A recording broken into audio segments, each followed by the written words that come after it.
बातों से हम परिचित हैं, कुछ बातों से हम परिचित नहीं होते हैं। और जीवन में ऐसा ही हमारा प्रवास चलते आ रहा है। कुछ चीज़ें हमें समझ में आती है, कुछ चीज़ें समझ में नहीं आती हैं, और उसी के कारण हम अपने जीवन में समस्या में, दुख में, या इस भवसागर में हम बार बार जन्म लेते हैं। और इसी वास्तविकता को जब हम जानते हैं या जानने की कोशिश करते हैं, और कोशिश मुझे लगता है कि जैसे जैसे हमारी उम्र होती है, जैसे जैसे हमारे अनुभव हमें कुछ सिखाते हैं, जिसे हम कह सकते हैं कि एक सामान्य पुरुष से हम थोड़े प्रज्ञावान पुरुष होने की प्रक्रिया में आते हैं। जीवन की वास्तविकता को हम अपने जीवन के अनुभव से ही जानने लगते हैं।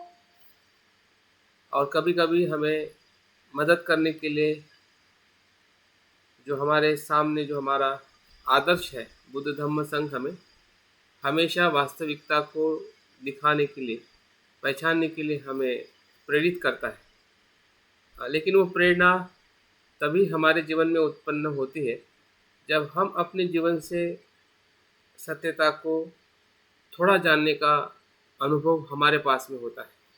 अन्यथा वो शरण या तीन रत्न या तीन आदर्श भी हमारे किसी काम के नहीं आते हैं।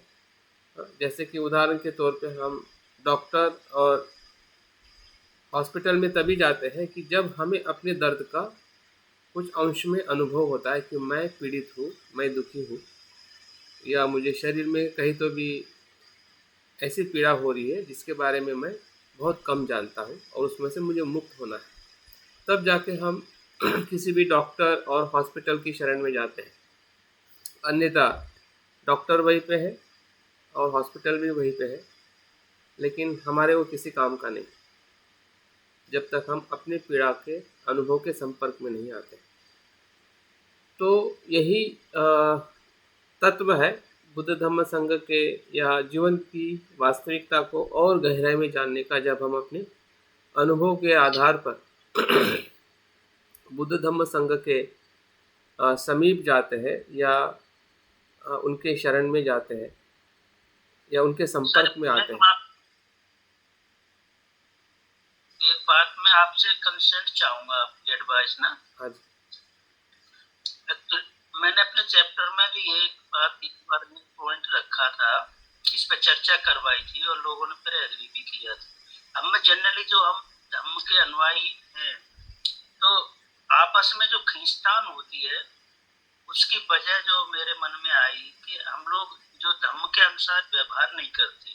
जो शिक्षाएं हम सुनते तो हैं, जैसे सील सुनते हैं, लेकिन उसके अनुसार हम, जैसे बाड़ी के भी जो सील है उनके अनुसार व्यवहार नहीं करते। और ऐसे ही एक्ट में, जैसे केंद्र में जो काम कर रहे हैं या अपने सोशल या पर्सनल जो भी, तो उसके अनुसार काम न करने से हमें आपस में खींचातानी होती है। अगर हम लोग धम्म के अनुसार व्यवहार करें तो वो चीजें रुक जाती है। तो इसमें आपका क्या कहना है, ये थोड़ा चाहेंगे। मुझे लगता है कि उदयवीर जी ये सवाल आप शाम के सत्र में करेंगे। ओके, ठीक है। हाँ, सवाल अच्छा है, व्यवहारिक है, उस पर हम ज़रूर स्पष्टता देंगे, या हम एक दूसरे से पूछ भी सकते हैं। तो जीवन की जो, जिस प्रकार से उदयवीर जी ने जो सवाल रखा है, वो भी एक प्रकार की क्या है, दुख की अनुभूति है। जब हमें समस्या की अनुभूति होती है और हम पीड़ित होते हैं, और हम अक्सर अपने जीवन में या हमारे परिस्थिति में हम समझ नहीं पाते कि इसका समाधान क्या है और कैसे उस पर कार्य करें। तो कार्य करने का जो तरीका जो है वो हमें बुद्ध धम्म संघ सिखाता है। लेकिन समाधान तभी होता है कि जब हम अपने दुख के संपर्क में आते हैं, या अनुभव को हम पहचानते हैं कि मुझे पीड़ा का एहसास हो रहा है।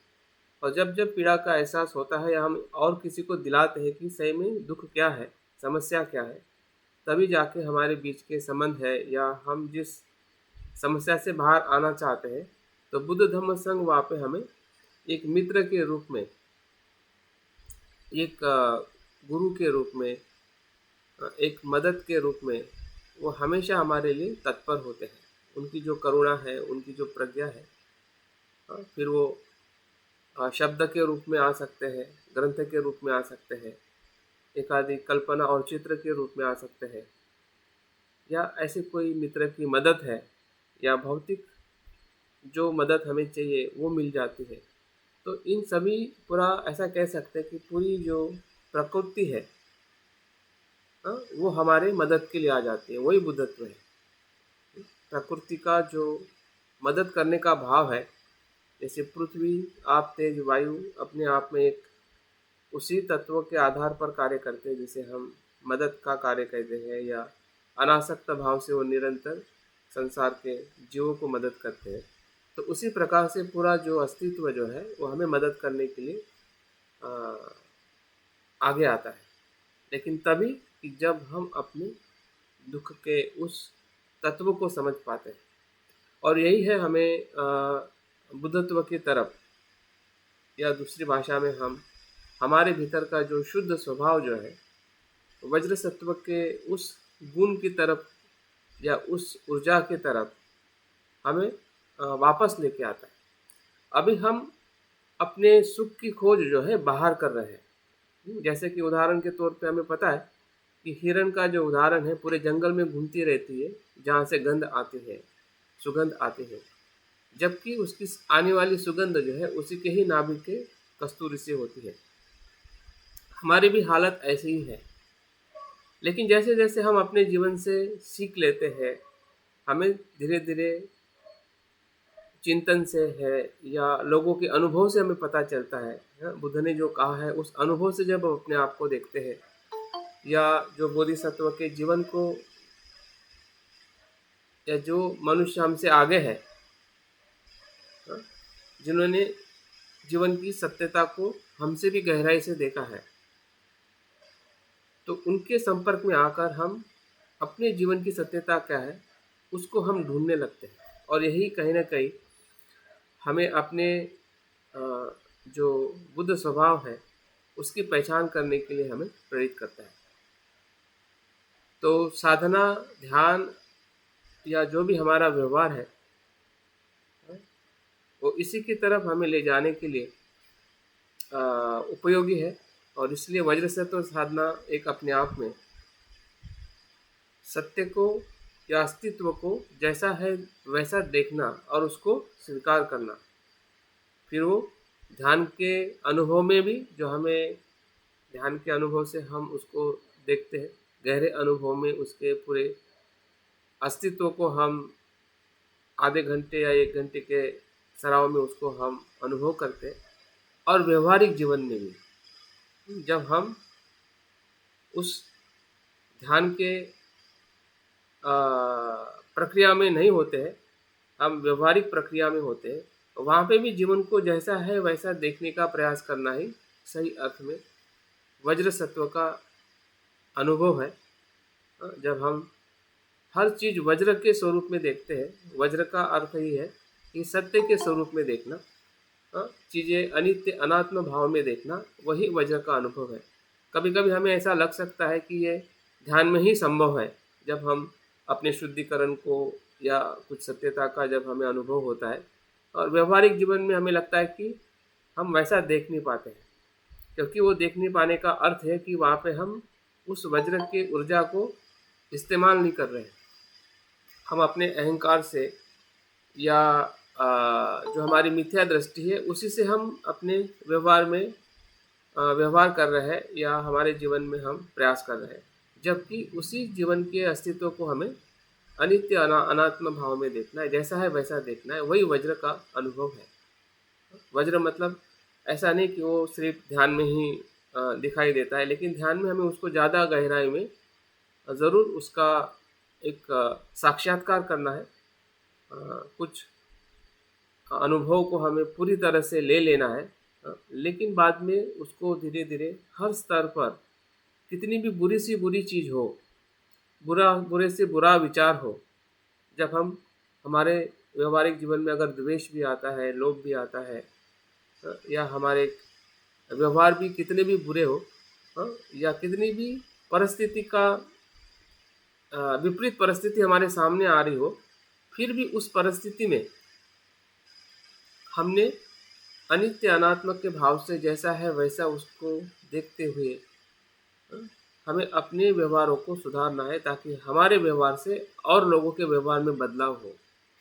हम और लोगों के व्यवहार से के प्रति अपेक्षा नहीं रख सकते कि वो ऐसा क्यों करते, ऐसा क्यों सोचते हैं, क्योंकि उनको पता नहीं है, उनके पास में उस सत्यता का वो अनुभव नहीं है जो आप या हम ले रहे हैं। हाँ? तो हम ही अपने उस अनुभव के आचरण से ही उस परिस्थिति को, हाँ, कितनी भी बुरी सी बुरी हो, उसको बदल सकते हैं। और उसका उदाहरण हम बाबा साहब के पूरे जीवन में, हाँ, वही उदाहरण दिखाई देता है। हाँ? तो हम भले अभी किस परिस्थिति में, या जो भी परिस्थितियाँ हमारे सामने आती है, परिवार की हो, सेंटर की हो, या समाज की हो, या देश की हो, या पूरे विश्व की है, ये कोई अलग अलग स्वरूप में ज़रूर है, लेकिन उसका जो अनुभव जो है वो वही है जो हम परिवार में अनुभव लेते हैं, वही सेंटर में लेते हैं, या आध्यात्मिक जीवन के समुदाय में लेते हैं, वही हम समाज में लेते हैं, और वही देश और पूरे विश्व में है। हर जगह पे कलह कलह है, हर जगह पे पीड़ा है, हर जगह पे इसी प्रकार से जो लोग समझ पाते हैं, हाँ, लेकिन समझने के बाद उसको व्यवहार में लाने के लिए हर एक व्यक्ति की समस्या है। लेकिन उसमें अगर एक भी व्यक्ति बोधिसत्व के रूप में प्रयास कर रहा है, एक भी व्यक्ति, सामने वाला कर रहा है कि नहीं कर रहा है वो आपके हाथ में नहीं है, और उसकी अपेक्षा रखना भी मूर्खता है।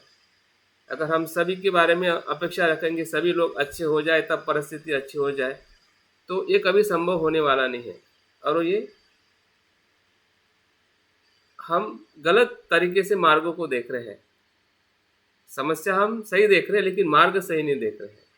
समस्या तो समझ में आ रही है कि हाँ ये समस्या ही है और बहुत भयंकर है, लेकिन मार्ग हमारे पास में सही नहीं है।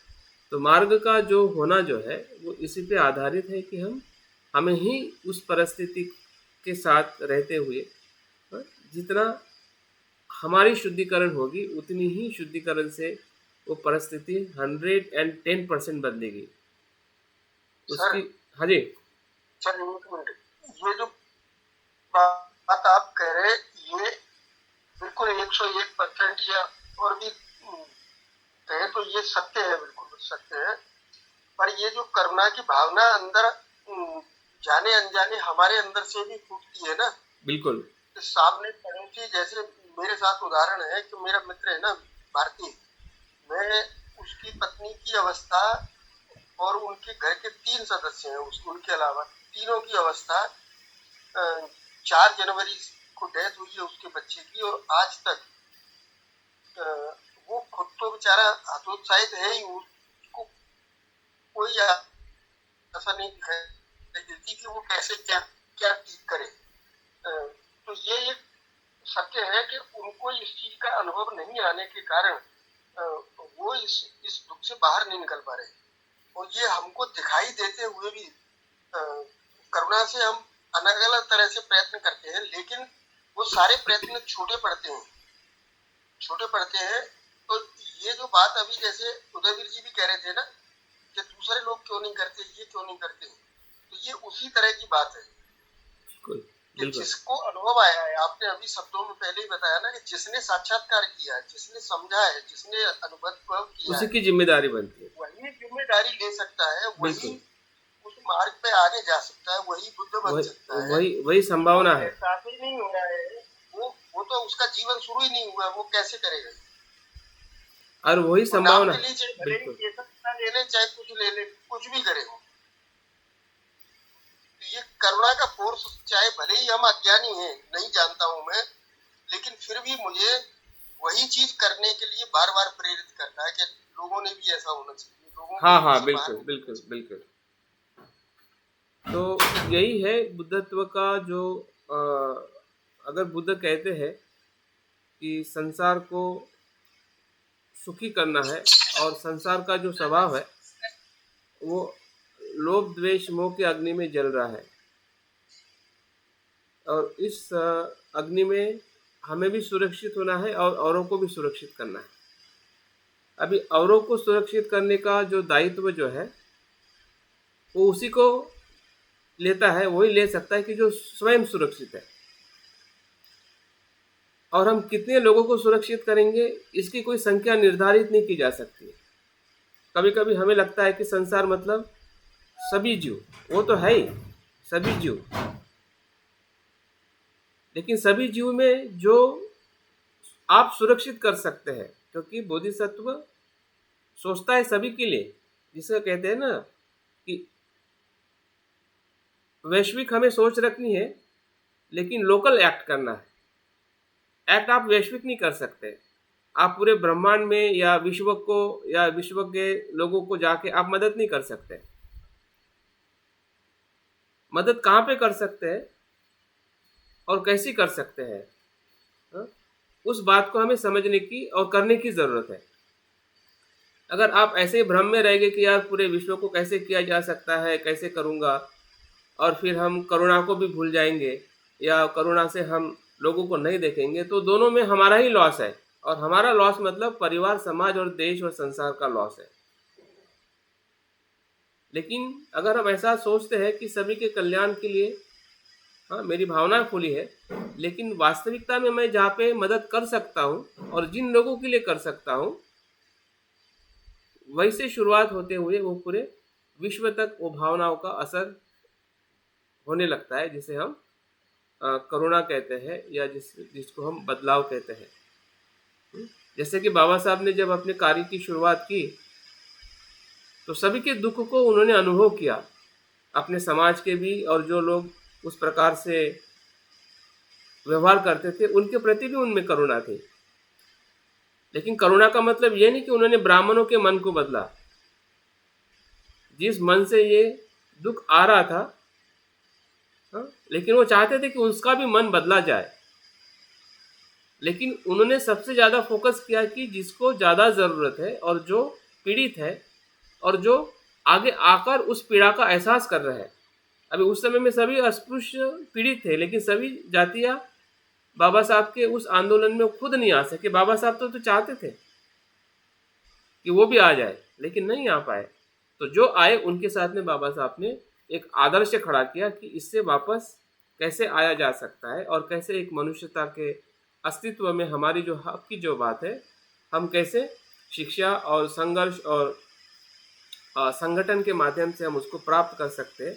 तो ये बाबा साहब की जो विचारधारा जो है वो इसी के आधार पर हमें दिखाई देती है, जिससे हम वज्र सत्व का जो भीतर जो उनको अनुभव हुआ था सत्यता का, हाँ, कि उनका शुद्ध स्वभाव क्या है, और उनको लोगों के जीवन में भी अनुभव हुआ था कि लोगों का शुद्ध स्वभाव क्या है।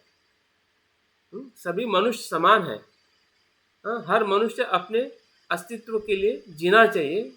जिस अस्तित्व में जो मन की जो भूमिका या मन का जो अस्तित्व बाबा साहब कहते हैं कि मनुष्य ने अपने चित्त को ऐसे असीम सीमा तक विकास करना चाहिए, वही मनुष्य का आधार है, वही मनुष्य का उद्देश्य है और अर्थ है।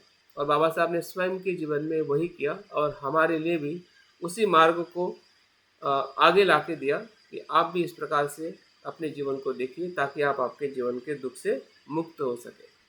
तो वज्र सत्व का जो तत्व जो है वो बहुत ही, जितना वो ऊंचा है या वैश्विक है, उतना ही वो व्यवहारिक, और हर परिस्थिति में, वो परिस्थिति कितनी भी विपरीत हो, उस परिस्थिति में भी जब आप अनित्यता और अनात्म के भाव के उस जैसा है वैसा देखने के भाव से जब आप चीज़ों को देखते हैं, तो जहाँ पे गंदगी है, हाँ, जिससे बोलते हैं ना वेस्ट इज़ द बेस्ट। जितना भी बुरा है उस बुराई में भी अगर हम शुद्धता ढूंढ सकते हैं, क्योंकि उसके भीतर शुद्धता होने की पूरी तरह से संभावना होती है। जब उस परिस्थिति को हम राग द्वेष हो या कोई भी विपरीत परिस्थिति हो, हाँ, उसको जब हम शुद्ध भाव से देखते हैं तो उसके प्रति जो हमारा देखने का जो अनुभव है वो पूरी तरह से बुद्धमय हो जाता है।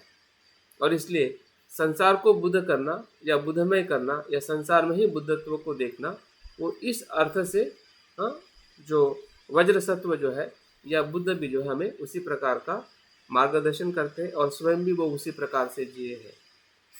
तो वज्र सत्व एक अपने आप में सत्यता का वो ऐसा गहरा अनुभव है कि जो हमें व्यवहारिकता में भी उसी अनुभव को लाने के लिए हमें एक रूप करता है या मार्ग दिखाता है कि जीवन ऐसा ही है और ऐसा ही जीने से हम अपने लिए और औरों के लिए, यही जो मनुष्य की भूमि है, इसी को हम बुद्ध भूमि में परिवर्तित कर सकते हैं। ऐसी कोई दूसरी भूमि नहीं है कि जहाँ पे हमें जाकर हम सुखी और संपन्न हो सकते हैं। इसी ही भूमि पर हमें सुख संपन्न होना है, लेकिन वो सत्यता के आधार पर या प्रज्ञा और करुणा के आधार पर ही वो संभव है। और उसकी ऊर्जा हमें वज्र सत्व के ध्यान से और वज्र सत्व के संदर्शन और मंत्र से हमें मिलती है। तो मंत्र का थोड़ा मैं अर्थ बता के बाद में फिर हम साधना की शुरुआत करते हैं, क्योंकि जिस मंत्र को हम पठन कर रहे हैं उस मंत्र के संपर्क में आने के लिए थोड़ा अगर उसके प्रतिभाव को या उसके अर्थ को अगर हम जानते हैं शब्दों में, तो शायद हमें और ज़्यादा मदद मिल सकती है। वज्र सत्व का जो मंत्र जो है, एक प्रकार से वज्र सत्व का ही वो आंतरिक और ऊर्जा का एक स्वरूप है।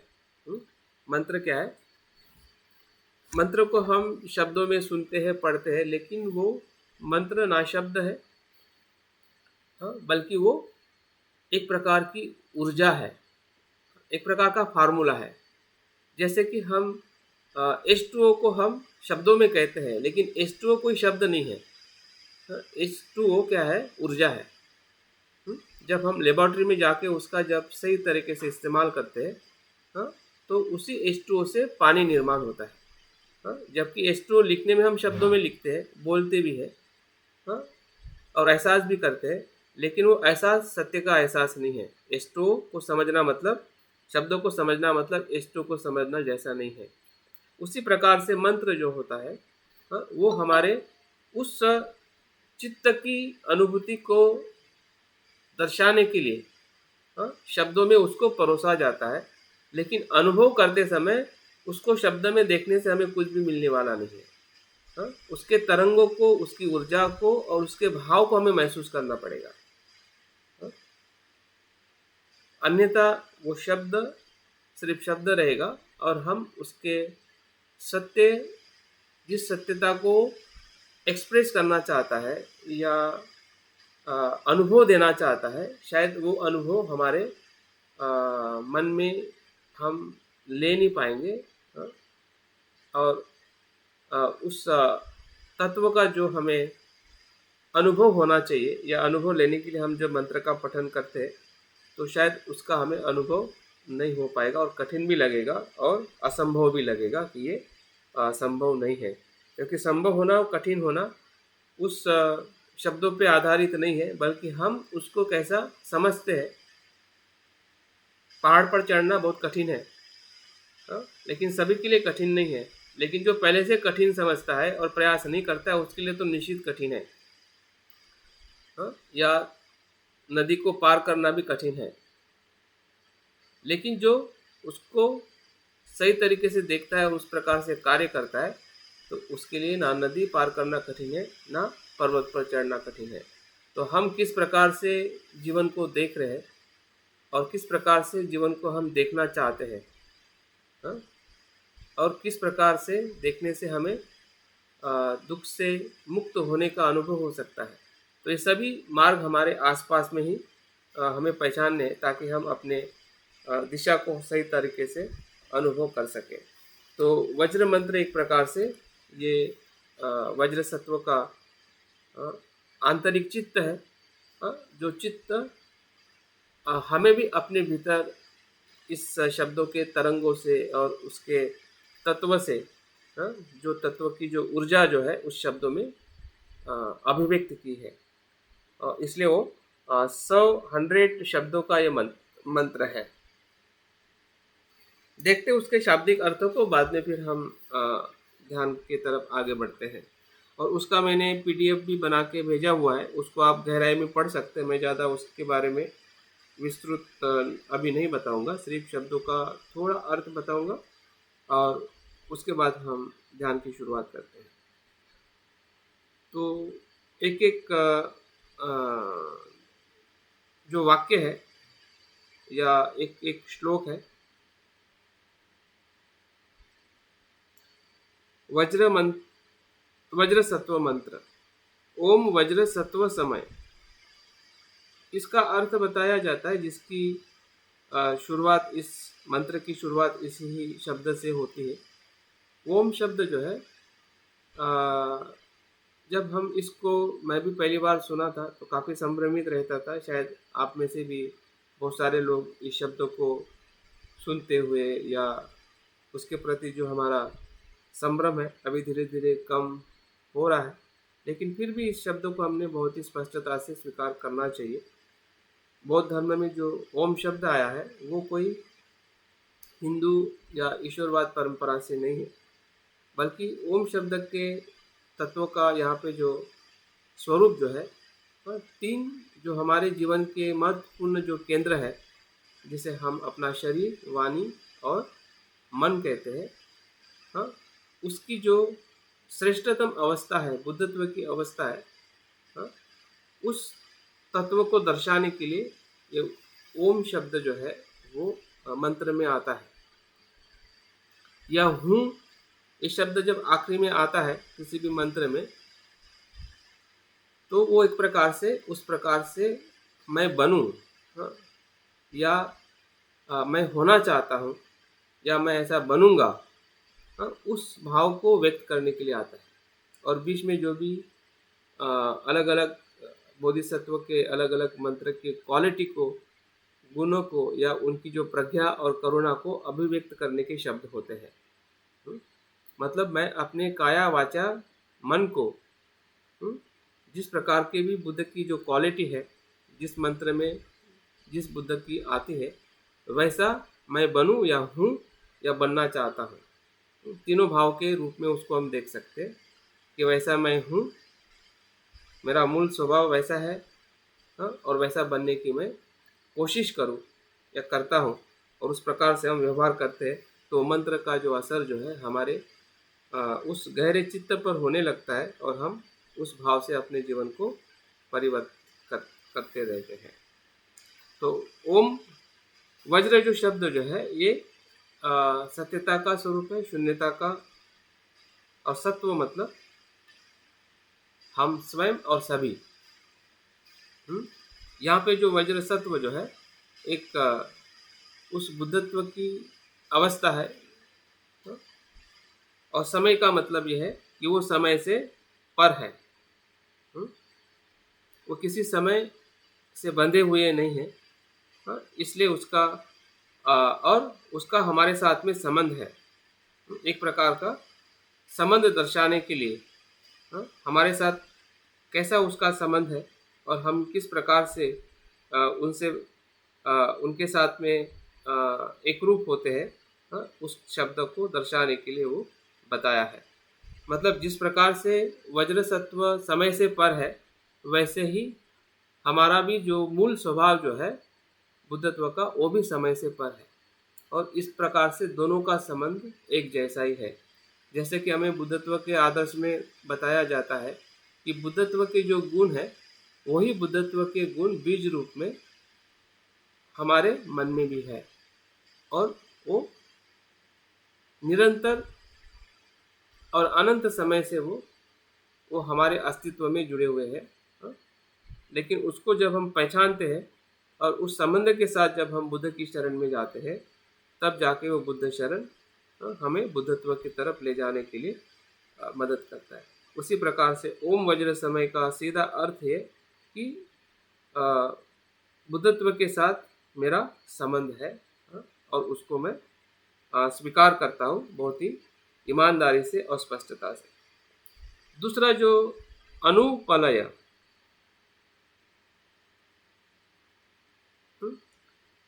मनुपलय, मनुप्रलय का अर्थ यह है कि यह हमारा मूल स्वभाव है, जो मूलतः कभी भी अशुद्ध हुआ ही नहीं है,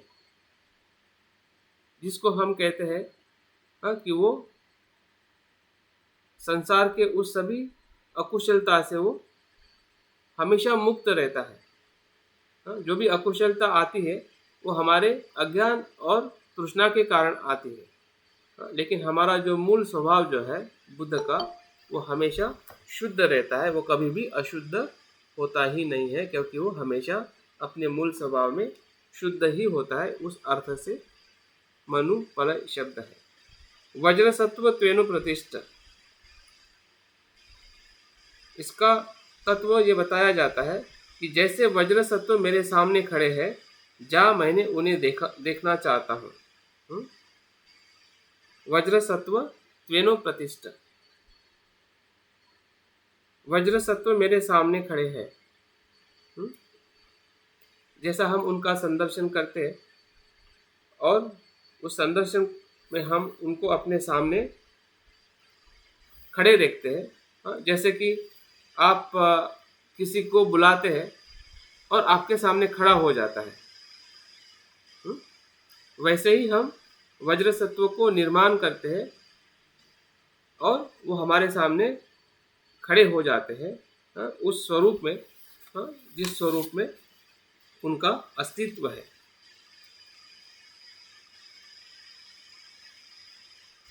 मेरे सामने खड़े हो जाते हैं।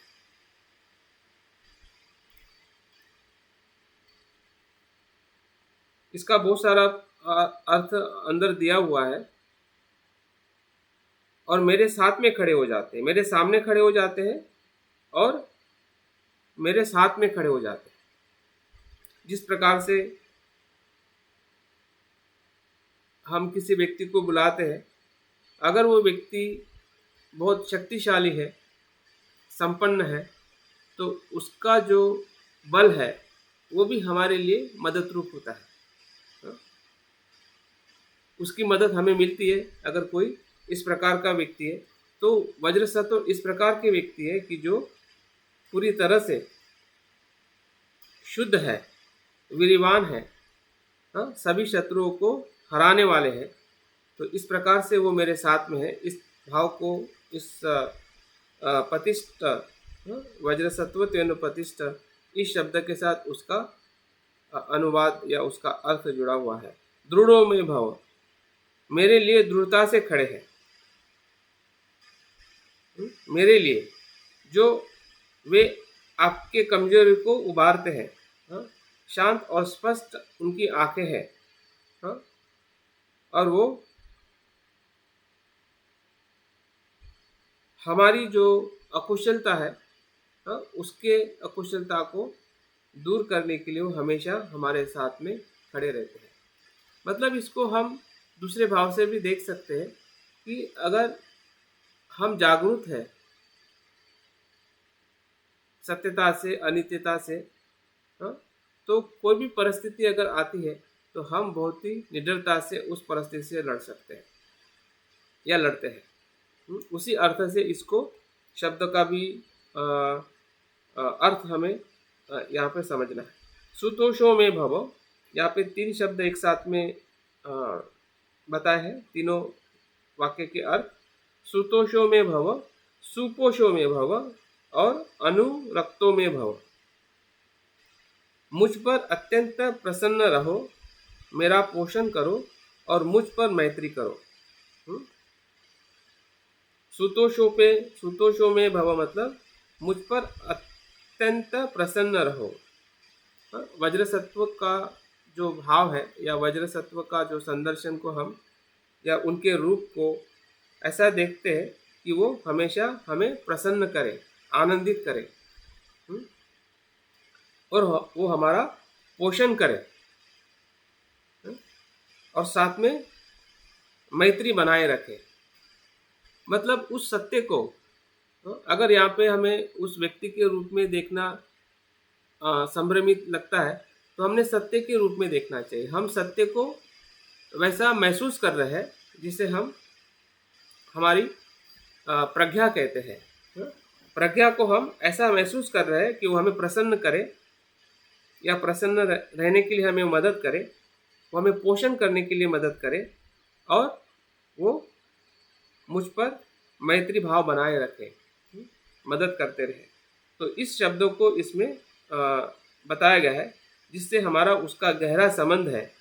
जैसे कि कोई माता पिता वो हमेशा हमें प्रसन्न और पोषण और मैत्रीपूर्ण रहकर हमारे जीवन को सुख संपन्न करती है। उसी तरह से वज्र सत्व भी वो ऐसे तत्व है, ऐसे स्वरूप है कि जो हमें प्रसन्न और मैत्रीपूर्ण हमसे व्यवहार करते हैं या हम उनके उस अस्तित्व का हम लाभ ले सकते हैं एक मित्र के रूप में, एक पोषक के रूप में और आनंद देने वाले के रूप में। ये उस शब्दों का भावार्थ है। उसमें बाद में और 3 वाक्यों के साथ में इसका अर्थ दिया हुआ है। सर्व सिद्धि में प्रयच सर्व कर्म सूच में चितं श्रें कुरुः। सर्व सिद्धि में प्रयच मतलब मुझे सर्व सिद्धियां प्राप्त होने दे। मतलब जिस प्रकार से वज्र सत्व में सत्यता का अनुभव करने की जो सिद्धियां है वो मुझ में भी आने दे, या मैं भी उसी सिद्धियों के अनुभव में मैं पारंगत बनूं या उसका मुझे अनुभव हो। सभी प्रकार के कर्म जो है मेरा मन सर्वश्रेष्ठ बने। जितने भी प्रकार के हम कर्म कर रहे हैं काया वाचा मन से, उसमें जो मेरा मन जो है सर्वश्रेष्ठ बने, मतलब शुद्ध बने या जागरूक बने, जिससे कर्म होते हुए भी कर्म के बंधन में मैं ना पड़ूं। कर्म नहीं करना ऐसा नहीं है, कर्म करना ही है, लेकिन ऐसे उच्च भाव से करे या शुद्ध चित्त से करे कि जो कर्म बंधन ना बने, फिर वो अकुशल कर्म हो या कुशल कर्म हो। तो इस प्रकार से कर्म की शुद्धता का जो तत्व जो है वो इस 3 श्लोकों से हमें समझना है। और ये भी इसका अर्थ होता है कि मैं वज्र सत्व के आपका संबंध इतना करीबी है कि वज्र सत्व आप पर परिवर्तन वाला गहरा असर छोड़ सकता है। अगर हम इस प्रकार से इस शब्द को लेते हैं तो जैसे कि हम अपना हृदय उनके लिए खोल रहे हैं ताकि वो हमारे भीतर वो सभी सिद्धियाँ और सभी शुद्धता जो है वो हमारे भीतर विकसित करने के लिए वो मदद करते हैं, और हम अपने मन को उनके उस ऊर्जा के लिए अपने हृदय को खुला रखते हैं, जिसमें हमारी सभी अकुशलता जो है, जितनी भी हमारी अनादिकाल से जो अशुद्धता है, बुराई है, पाप है या दुष्कर्म है, सभी की जो शुद्धता जो है इसी तत्व में हम उसका अनुभव करते हैं कि हम अपने ही कर्म से जो सत्यता के आधार पर कर्म है और जो हमें उसका जो अनुभव हो रहा है उस अनुभव का हम यहाँ पे हमारे पे असर होती है। उसके बाद में भगवा सर्व तथागत वज्र मामेंचो, ये शब्द जो है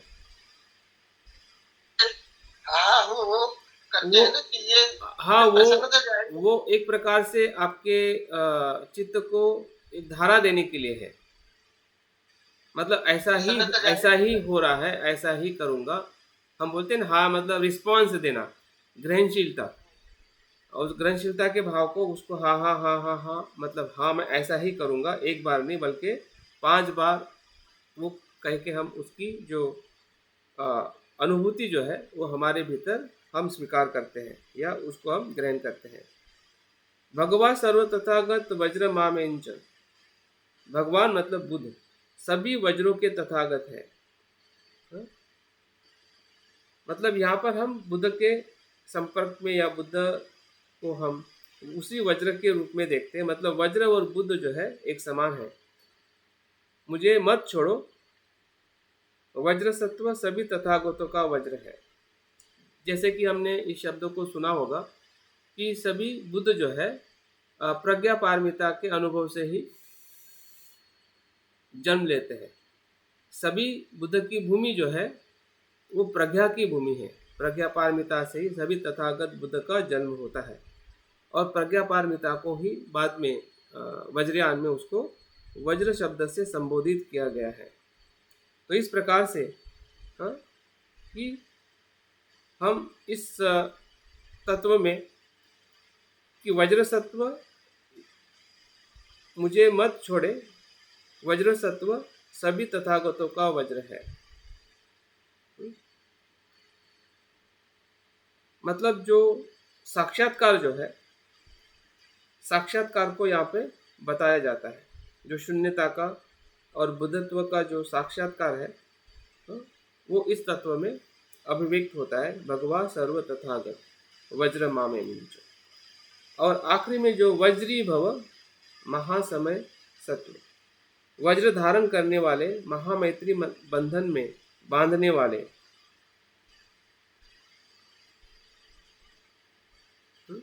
वज्र धारण करने वाले मतलब शून्यता को धारण करने वाले, मैत्री मतलब करुणा को करुणा से बंधने वाले, ऐसे सत्व को मैं अनुसरण करता हूँ या मैं वही बन गया हूँ जो वज्र सत्व है। अनुसरण का मतलब है ग्रहण करना। जब हम पानी ग्रहण करते हैं तो हमारा शरीर पानी बन जाता है।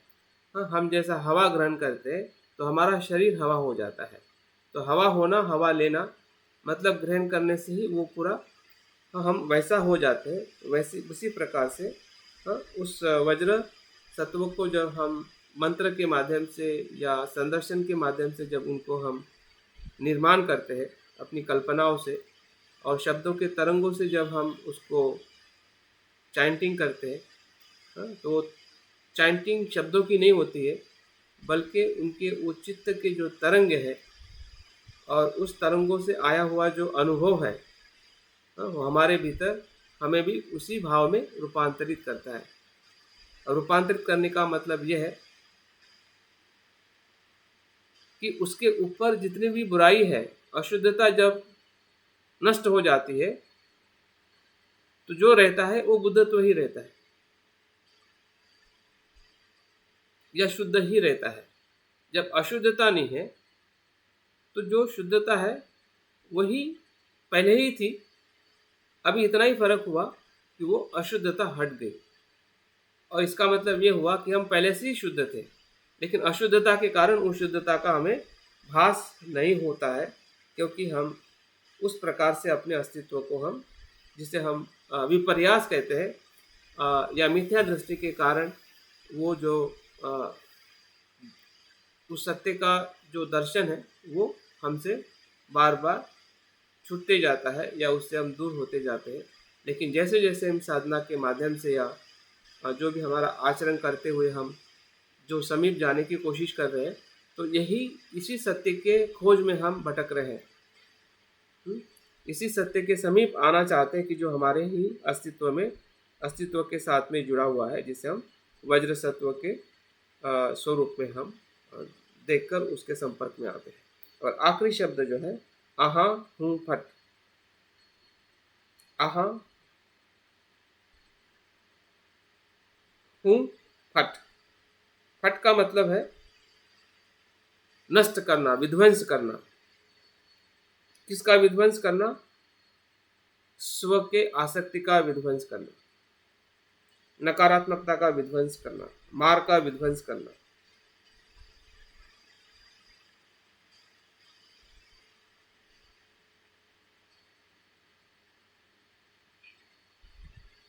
तो इस प्रकार से ये जुड़ा 100 शब्दों का जो मंत्र है, जिसे हम वज्र सत्व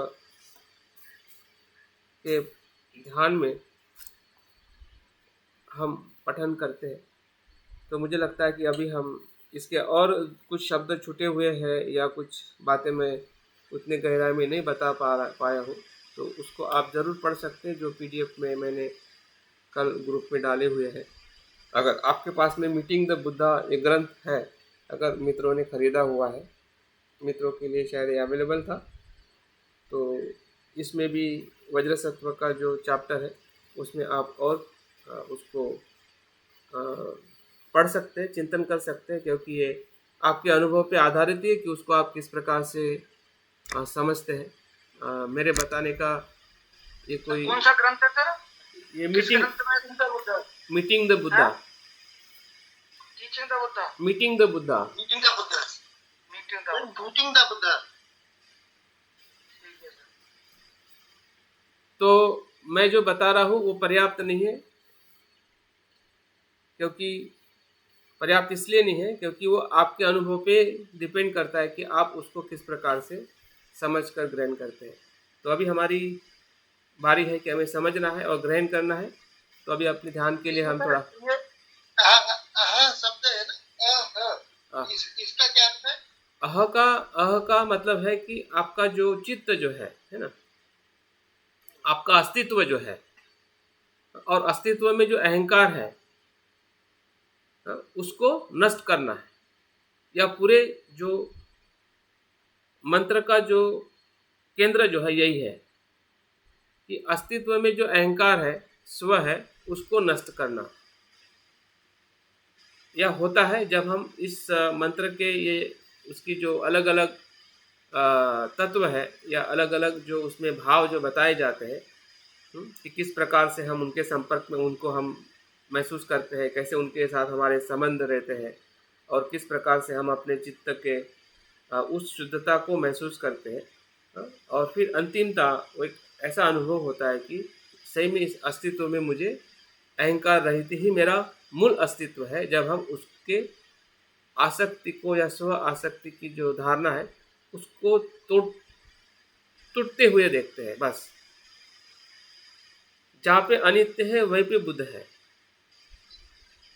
वही भाव है। अगर व्यवहारिक शब्दों में अगर हमसे हमें समझना है, जहाँ पे अनित्य का अनुभव है वही बुद्ध के शुद्ध चित्त का अनुभव है।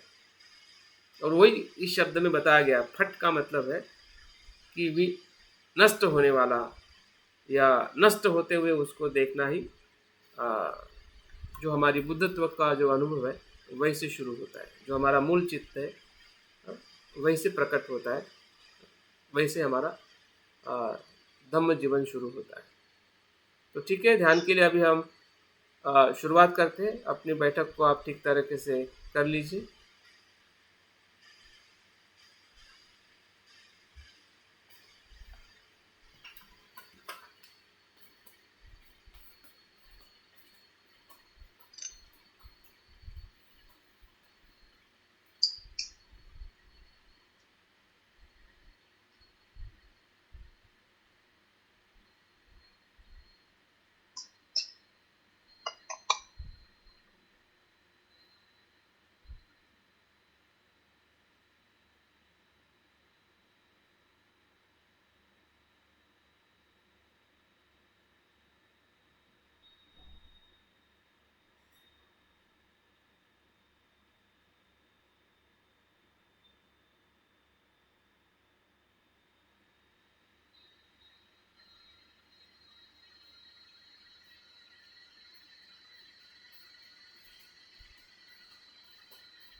अपनी बैठक ठीक हो गई होगी, क्योंकि आपका शरीर वज्र शरीर बनाना है। वज्र का मतलब है कि शरीर की जो जागृति है और शरीर के प्रति जो हमारी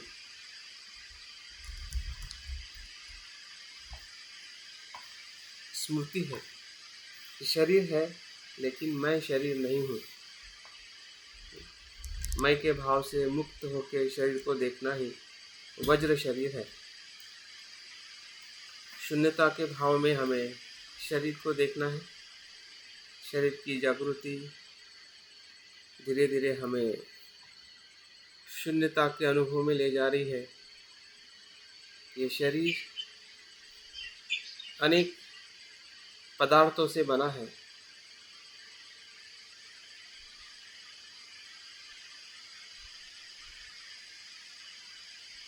अनेक तत्वों से बना है। वो स्वयं में ना नित्य है, ना ही वो स्वतंत्र है।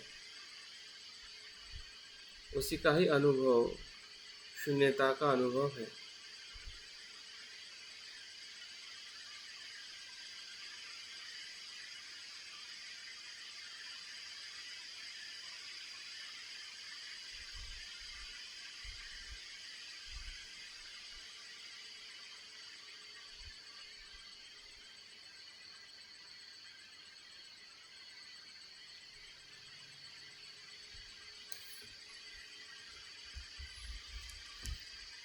सांस आ रही है, जा रही है, जैसा है वैसा हम देख रहे हैं।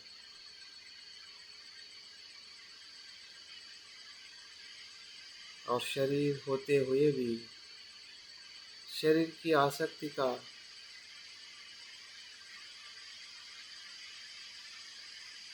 हम अनुभव कर रहे हैं।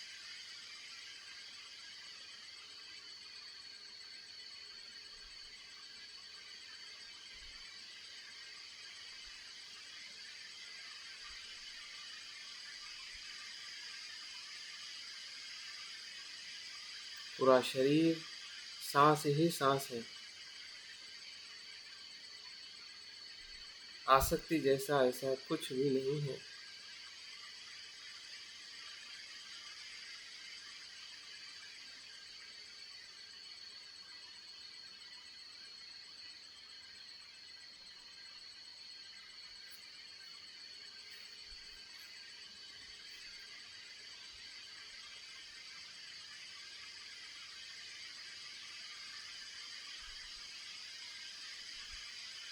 जैसे जैसे हम सांस को महसूस कर रहे हैं, हम वर्तमान में अपने आप को अनुभव कर रहे हैं। और हमारे भीतर जो भी शुद्धता है, कुशलता है, कुशल कर्मों का आनंद है, उसका हमें एहसास हो रहा है।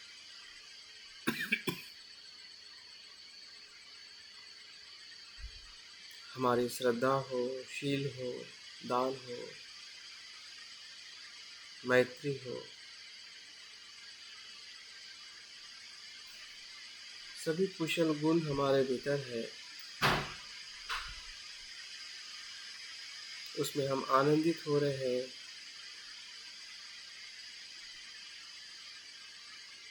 कि मैं श्रद्धावान हूँ, शीलवान हूँ, जागरूक हूँ।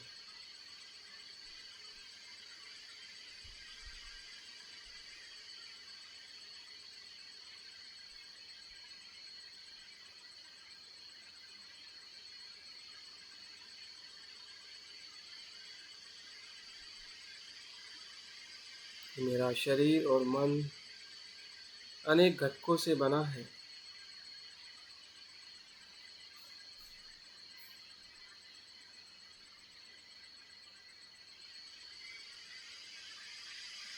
और इसलिए वो अनात्म है।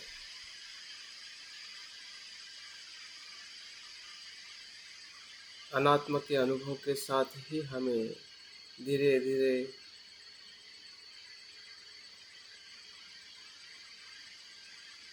ध्यान के गहरे अनुभव में प्रवेश करना है।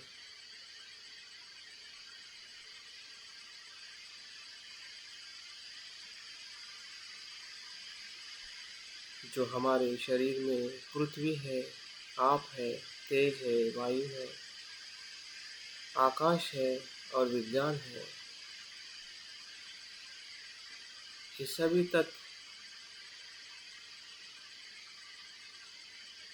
महातत्वों पर आधारित है।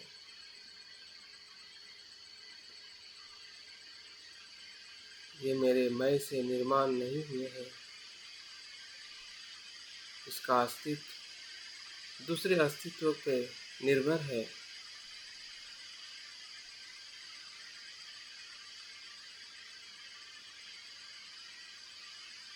और इसलिए मेरा अस्तित्व अनात्म है।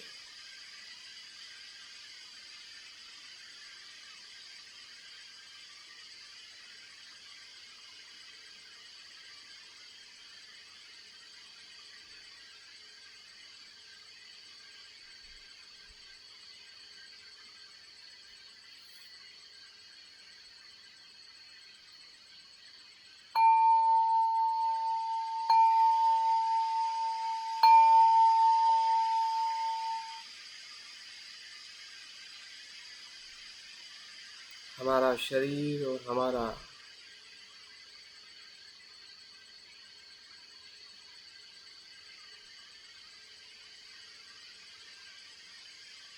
मन धीरे धीरे उस गहरे मन की तरफ प्रवेश कर रहा है, जो भीतर है, अजागरूक है,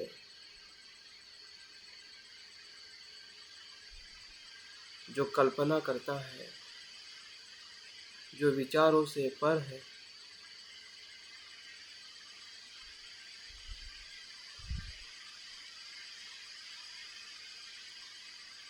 ऐसे मन के भीतर हमें प्रवेश करना है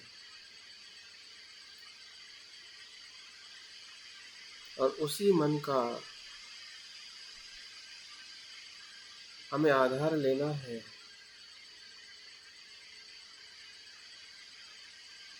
कल्पना का,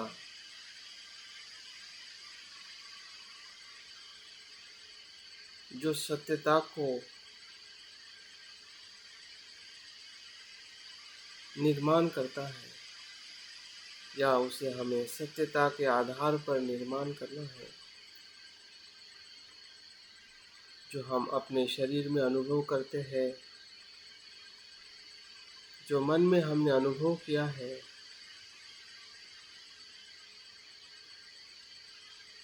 मेरा अस्तित्व अनित्य है, अनात्म है। उसी विचारों को कल्पना में देखना है कि देखिए हमारा चित्त, हमारा मन खुले आकाश की जैसा है। जैसे आकाश की सीमा नहीं, वैसे ही मेरे मन के भीतर खुला आकाश है।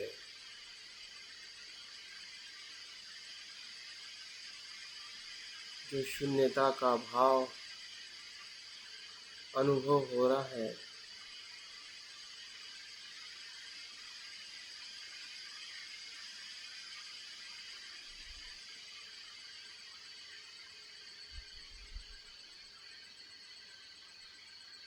जिस शून्यता में मेरा शरीर और मेरा अस्तित्व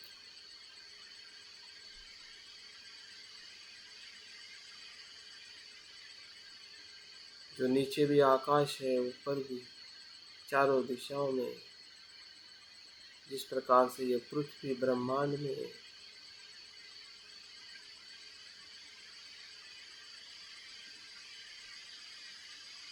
वैसे ही मेरा शरीर, मेरा अस्तित्व इस शून्यता में है।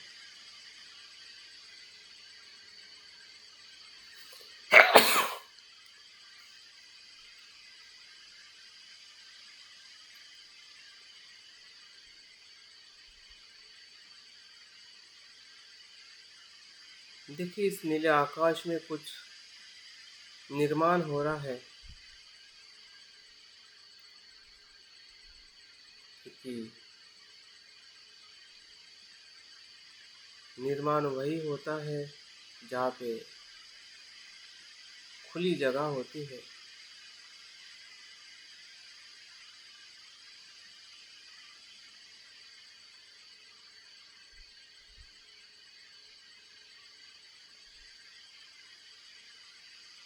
नीले आकाश में रंगीन बादलों का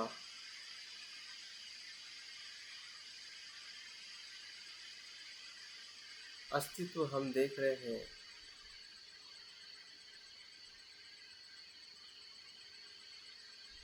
जो इस संसार का प्रतिरूप है,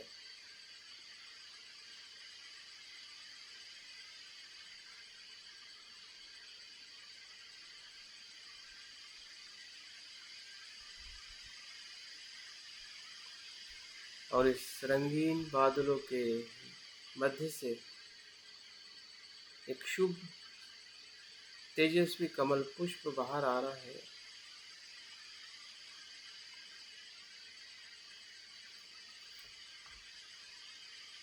जिस शब्दों को हम सुन रहे हैं, उसी शब्द के आधार पर हमारा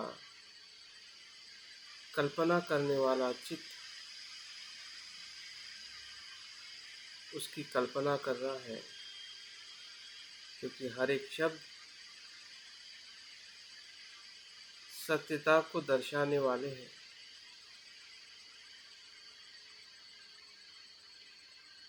जिसे हम शुभ्र कमल कहते हैं, वो अनासक्ति का अनुभव है, वो शब्द मात्र नहीं है, उसका हम अनुभव ले रहे हैं। और हमारा मन भी उसी कमल पुष्प की तरह संसार में रहते हुए भी ऊपर की ओर प्रकाशित हो रहा है।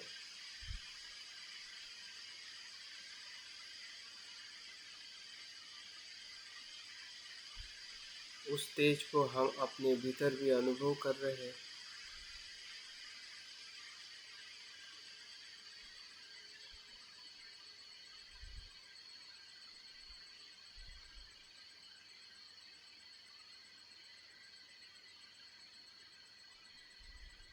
और हम हमारे ही मन में हमारी ही भावनाओं का कल्पनाओं में अनुभव कर रहे हैं कि वो कमल पुष्प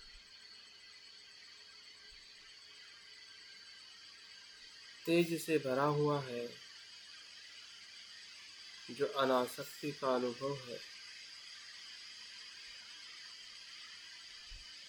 देखिए, उस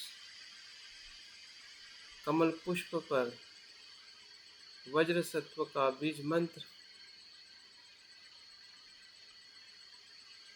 हूँ, इस शब्द से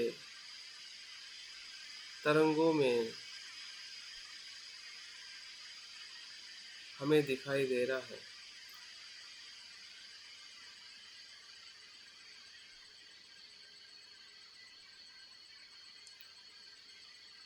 वो अक्षर नहीं है, बल्कि ऊर्जा है, क्षमता है।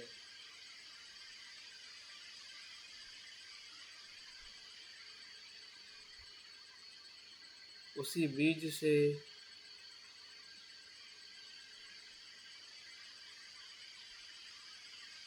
जो बुद्धत्व का बीज है, उसी बीज से धीरे धीरे वज्र सत्व का रूप निर्माण हो रहा है।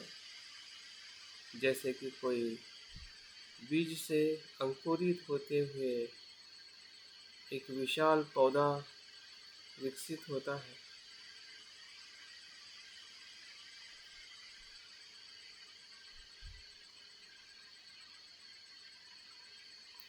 उसी प्रकार से उस बीज में से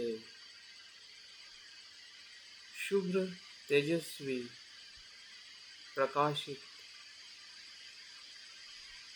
रूप धारण किए हुए वज्रसत प्रकट हो रहे हैं, क्योंकि जिसके बारे में हम सोच रहे हैं,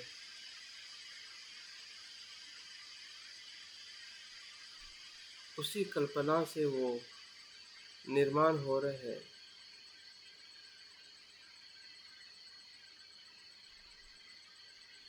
और जो सत्य है,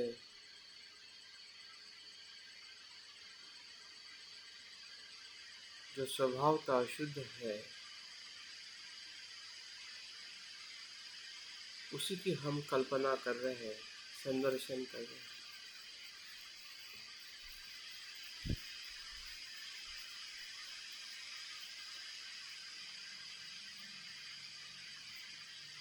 ये कोई मिथ्या और सांसारिक कल्पना नहीं है।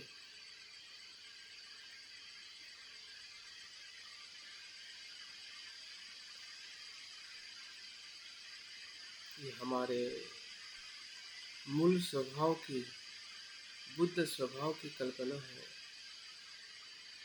इसलिए उसे साकार होने दीजिए।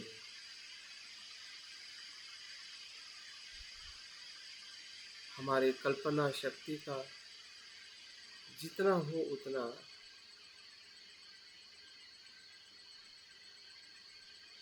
विकास करें, प्रोत्साहित करें,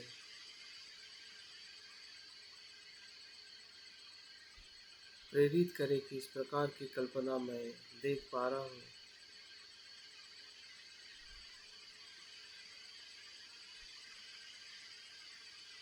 वज्र सत्व का रूप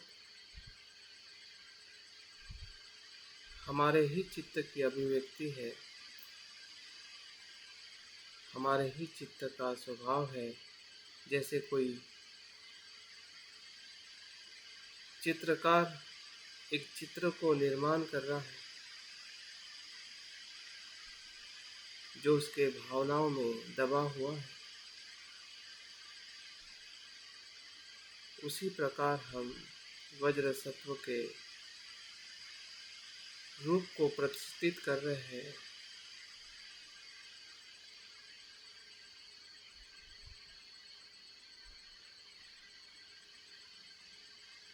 और उसके होने का आनंद हम ले रहे हैं, जैसे कि वो हमारा मित्र है,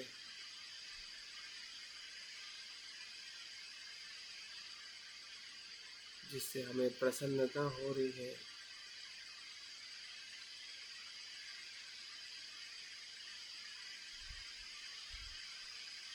जैसे हमें किसी मित्र को मन ही मन स्मरण करते हैं और उसके होने का भाव हमारे हृदय को आनंदित करता है,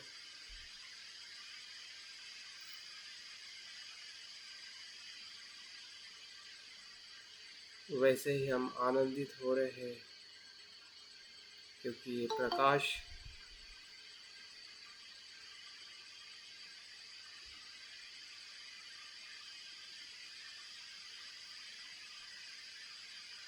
वज्र सत्व के पूरे शरीर में प्रज्ञा और शून्यता का प्रकाश है।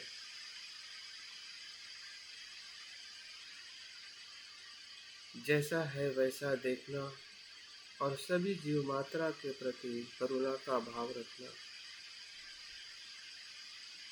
वही तत्व वज्र सत्व के रूप का तत्व है। उनके रोम रोम में, उनके पूरे सर से लेके पांव तक प्रज्ञा और करुणा की ही ऊर्जा है। जैसे कि सूर्य का प्रकाश संसार के अस्तित्व को नवजीवन देता है,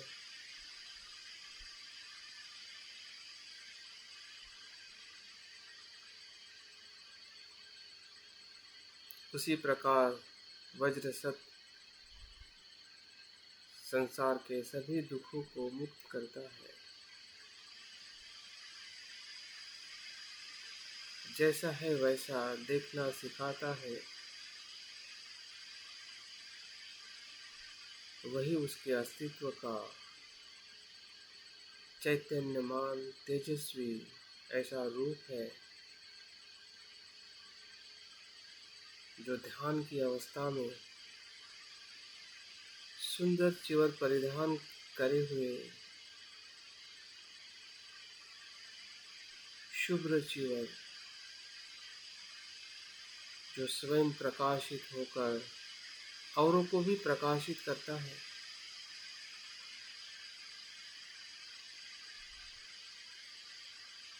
उनके माथे पर एक सुंदर रत्नों से जड़ित मुकुट है, जिसमें 5 प्रकार के बुद्ध विराजमान हैं, जो 5 प्रकार की प्रज्ञा,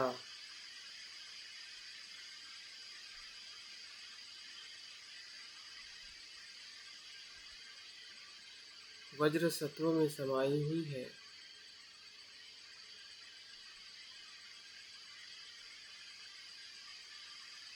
जैसा है वैसा देखना, समानता के भाव से देखना,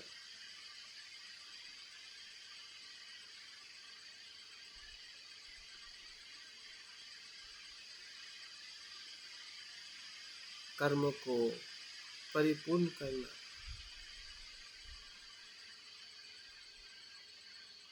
मैत्री और करुणा से मदद करना।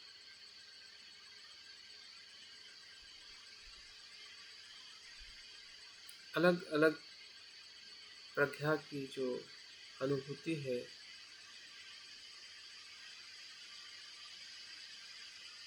ये वज्र सत्व के तत्व में समाई हुई है। उनका पूरा शरीर अनंत प्रज्ञा और करुणा से भरा है। उनका रक्त उनके शरीर के हर एक कण कण में प्रज्ञा और करुणा ही है।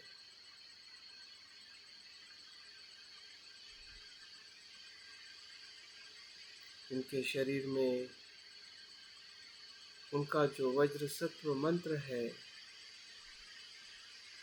पूरे शरीर में बह रहा है। शब्दों के तरंगों से उनका पूरा शरीर मंत्रों से प्रकंपित हो रहा है, तेज से प्रकाशित हो रहा है। जैसे जैसे उसे हम अपनी मन की कल्पनाओं में देख रहे हैं, वैसे वैसे हमारा उनके प्रति मैत्री भाव बढ़ते जा रहा है।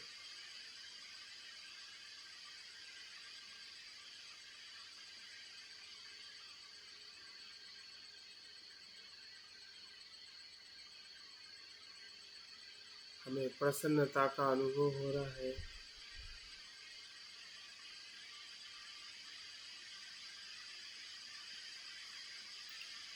उनके अस्तित्व के अनुभव को हम ग्रहण कर रहे हैं।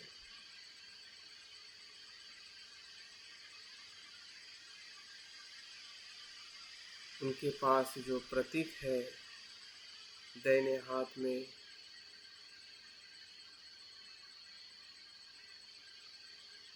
वज्र है, जो हृदय के पास बहुत ही संतुलित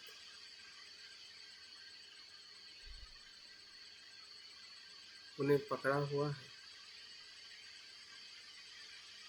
जो शून्यता का अस्तित्व को जैसा है वैसा देखने का वो तत्व है।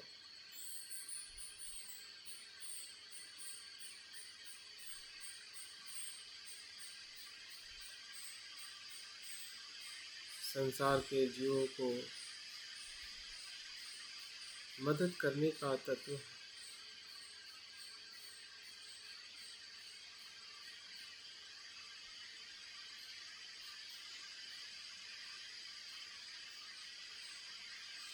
उनके हाथ में बेल है,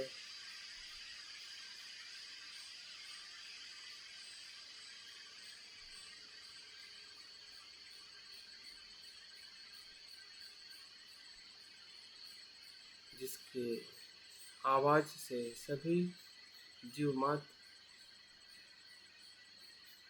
जागरूक होते हैं।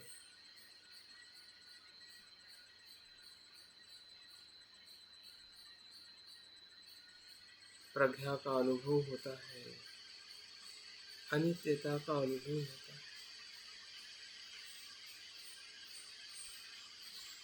देखिए, उनका प्रकाश संसार के दसों दिशा में फैल रहा है, इस पूरे ब्रह्मांड में।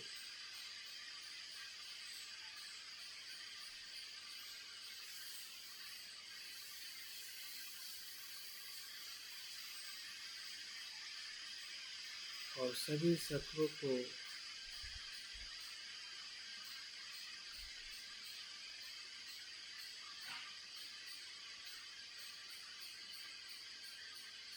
सत्यता का अनुभव हो रहा है।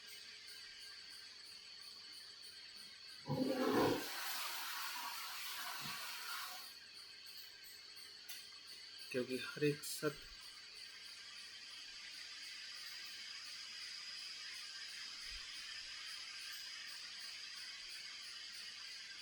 मूलतः उसी तत्व से बने हुए हैं। अहंकार रहित, आत्मा रहित, अनात्म भाव में सभी का अस्तित्व है।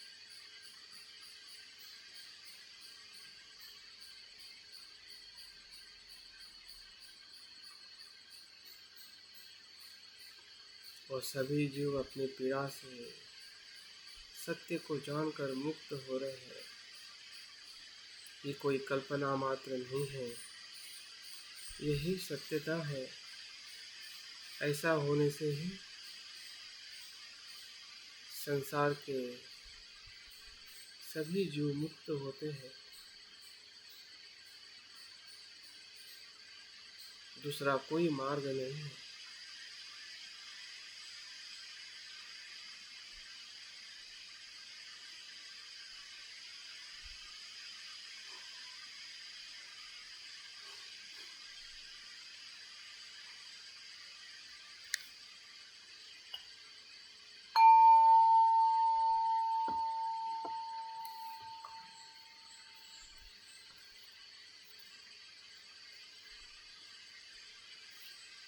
धीरे धीरे वज्र सत्व के हृदय में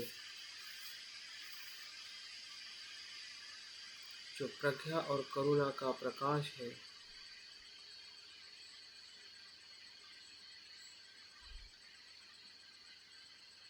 जो उनके शरीर से हमारे मस्तिष्क के ऊपर जो ताल है, उस ताल पर धीरे धीरे एक धारा की प्रवाह में, जैसे पानी की धारा होती है, उस धारा की प्रवाह में हमारे मस्तिष्क से प्रवेश करते हुए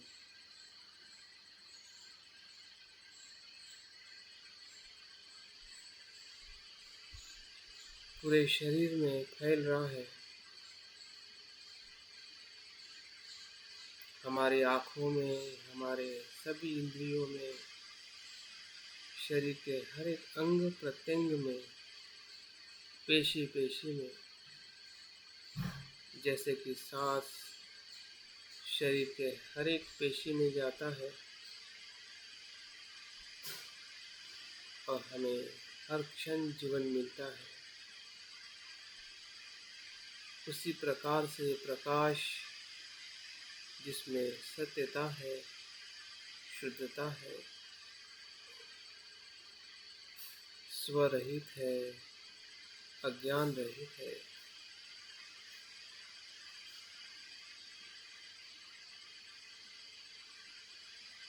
शून्यता अनात्म भाव से प्रकाशित है। ऐसा अनुभव, ऐसा प्रकाश हमारे भीतर प्रवेश कर चुका है।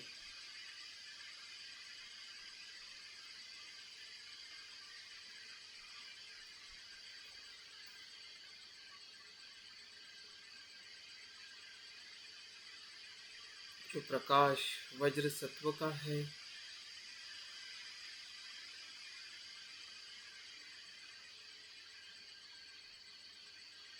हम भी हमारे भीतर वज्र सत्व को धीरे धीरे अनुभव कर रहे हैं।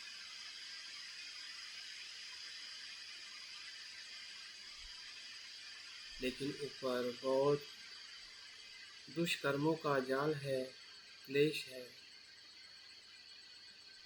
अशुद्ध चित्त है, जिसके भीतर शुद्ध स्वभाव छुपा हुआ है।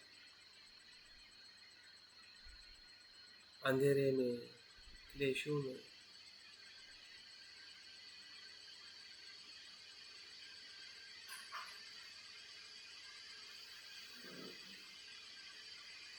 काया के, वाणी के और मन के किए हुए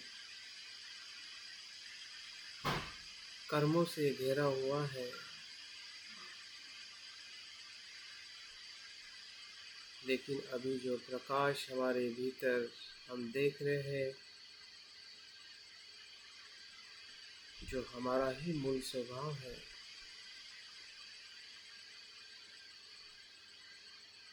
उस मूल स्वभाव के प्रकाश में सभी काया के अकुशल कर्म, सभी किए हुए पापों के ढेर जो लगे हैं,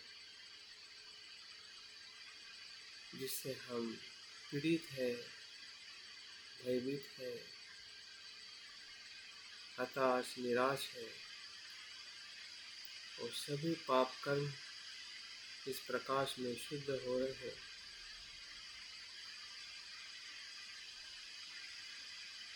नष्ट हो रहे हैं, क्योंकि ये प्रकाश उस कर्म को करने का जो भाव है, मैं का भाव, उस भाव को ही नष्ट कर रहे हैं। जब तक मैं है तब तक अकुशल कर्म है। जब मैं ही नहीं तो सभी अकुशल कर्म की धाराएं सभी समाप्त हो रही है।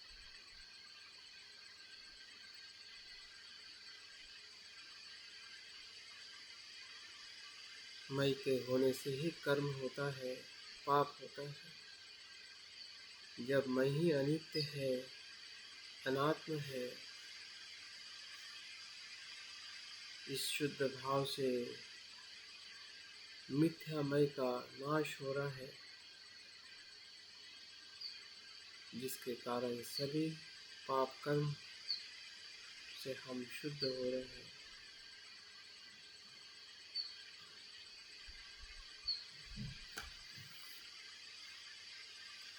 हमारी पूरी काया वज्र काया में परिवर्तित हुई है।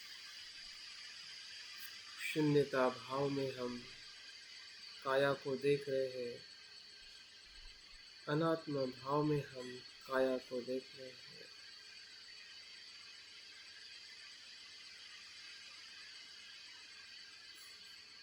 वज्र काया, जिस काया से मैं की आसक्ति थी, वही पाप था, वही अकुशलता थी।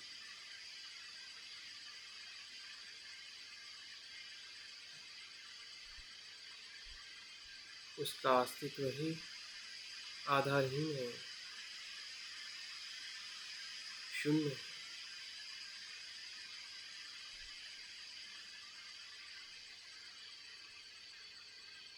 इसका अनुभव होते हुए ही काया के सभी पाप कर्म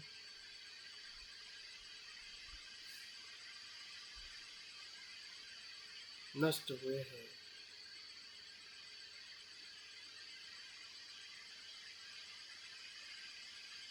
वैसे ही वाणी के कर्म को देखें जो विचारों से उत्पन्न होते हैं, जो अनेक अकुशल कर्म विचारों के गलत धारणाओं से ही हुए हैं।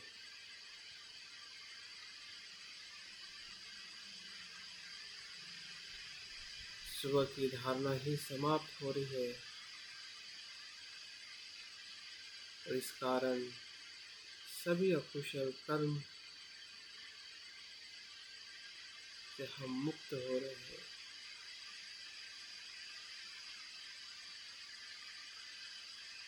और हमारी वाणी भी वज्रवाणी में रूपांतरित हो रही है, जिसमें सिर्फ सत्यता, शुद्धता और करुणा का भाव है। ऐसी वाणी, ऐसे शब्द, ऐसे विचार जो अनित्यता का ही अनुभव दिलाती है।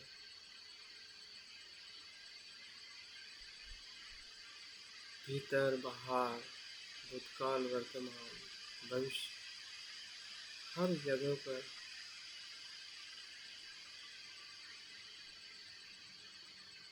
सत्यता की ही वाणी, वज्रवाणी, शुद्ध वाणी।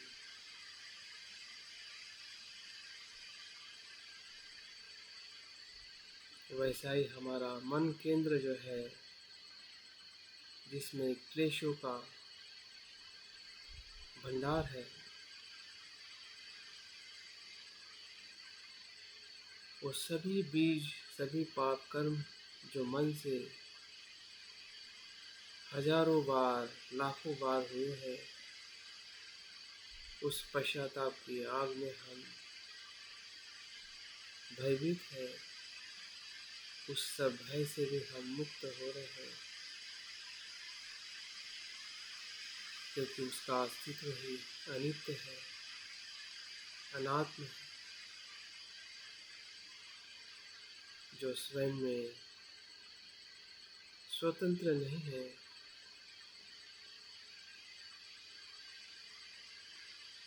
ये प्रज्ञा के प्रकाश में हमें अनुभव हो रहा है। वज्र सत्व का प्रकाश चित्त के सभी क्लेशों को समूह शुद्ध कर रहा है।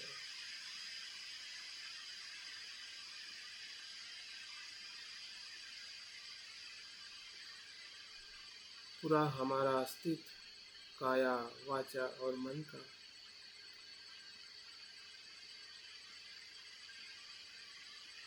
शुद्ध और प्रबुद्ध हुआ है। हमारा मूल स्वभाव हमारे अस्तित्व में प्रकट हो रहा है।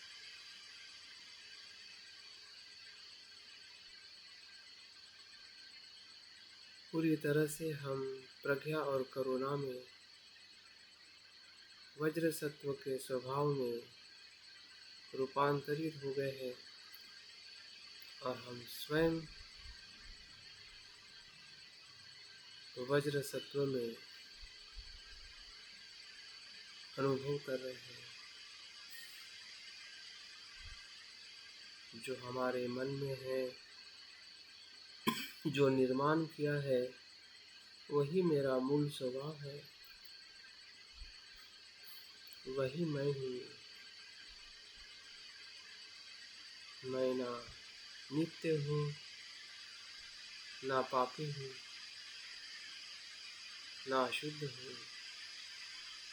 मैं अनित्य हूँ, मैं शुद्ध हूँ, मैं मुक्त हूँ।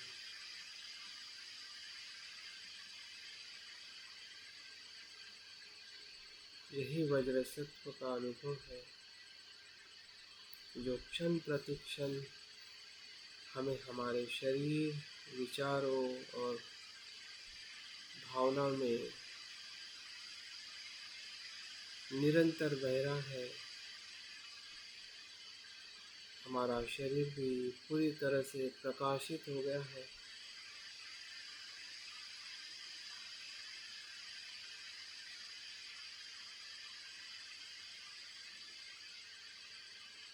तरंगों से भरा हुआ है।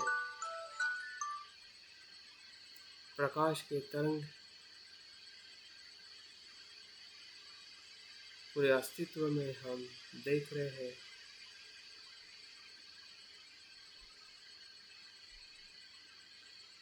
अंदर बाहर प्रकाश ही प्रकाश है।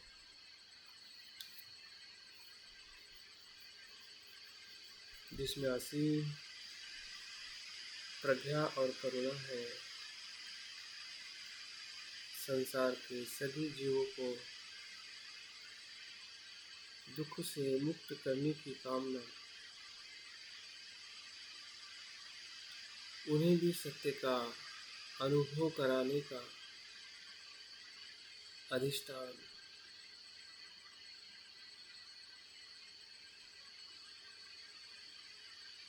क्योंकि यही सत्य है,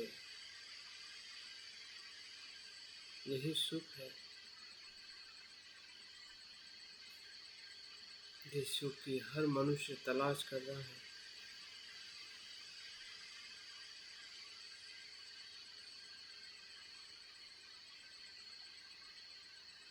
और इस अनुभव को वज्र सत्व के मंत्र में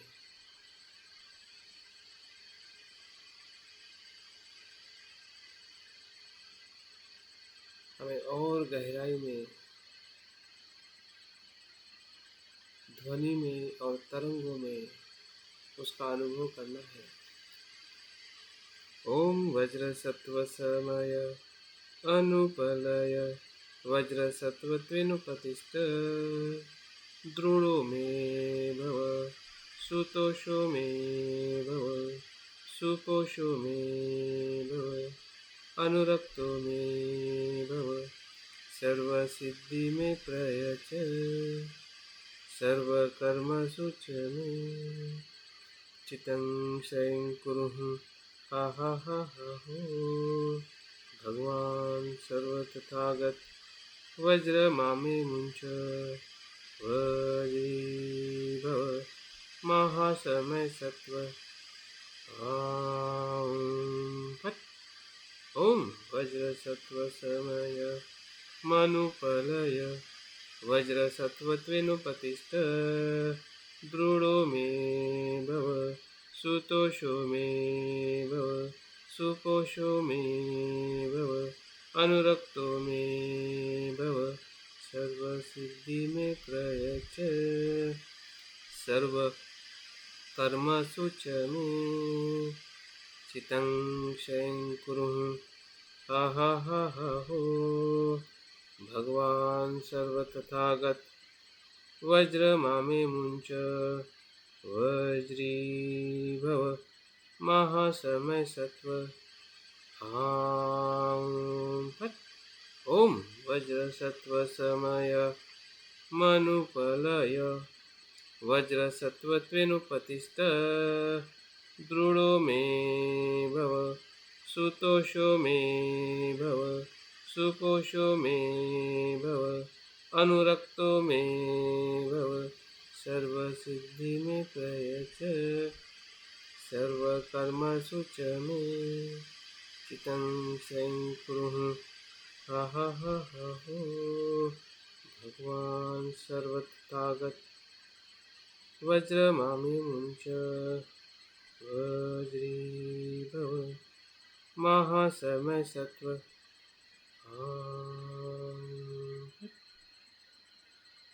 इस प्रकार से हमारे पूरे अस्तित्व में जो भी स्व है, स्व की जो मिथ्या धारणा है, उससे हम मुक्त हो गए हैं। मुक्तता का अनुभव ही वज्र सत्व का अनुभव है, जो हमारा शरीर, वाणी और मन उस वज्र सत्व के तत्व को धारण कर चुका है। बाकी सभी बादल क्लेशों के, अशुद्धता के, सभी बादल नष्ट हो चुके हैं। सिर्फ वज्र सत्व का ही प्रकाश है, जिसमें असीम करुणा है,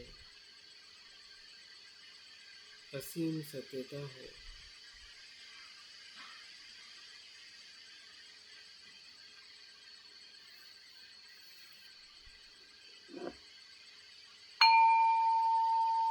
ध्यान के तीसरे और अंतिम चरण में जो कुछ हमने संदर्शन किया है, उसे धीरे धीरे विलीन करें,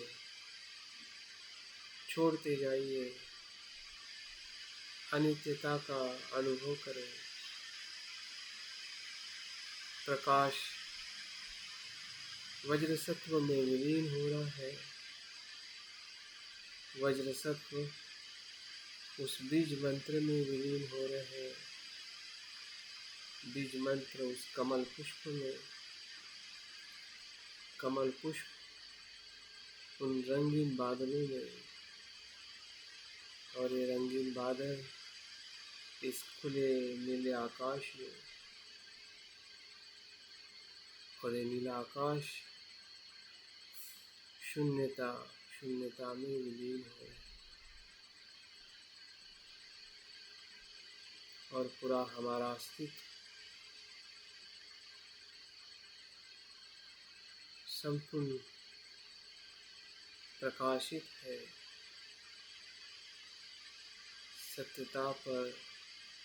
सत्यता से भरा है।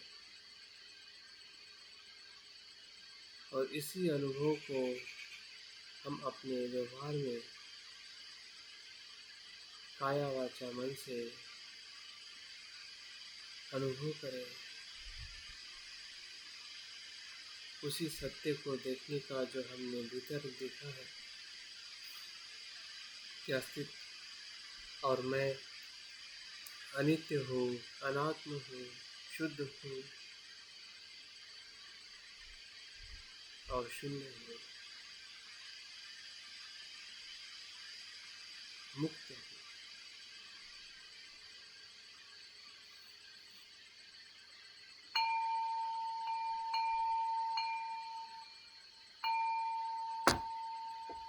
तो बहुत बहुत साधुवाद। थोड़ा समय ज़्यादा हुआ है, और ध्यान साधना का जो भी अनुभव रहा है ज़रूर आप ग्रुप में लिख कर डालें। अभी मुझे नहीं लगता है कि हम कुछ ज़्यादा बात कर पाएंगे।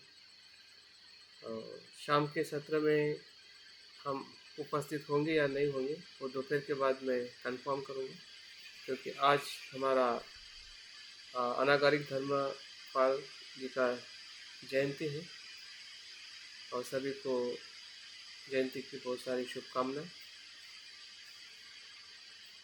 जिस प्रकार से अनागार जी ने संसार में फिर से बौद्ध धर्म की पुनर्स्थापना के लिए जो जीवन समर्पित किया है, उसी समर्पण से हम भी अपने आप को जितना हो सके समर्पण करने का प्रयास करें। यही साधना का सारांश है। जय भीम, नमो बुद्धाय। जय भीम।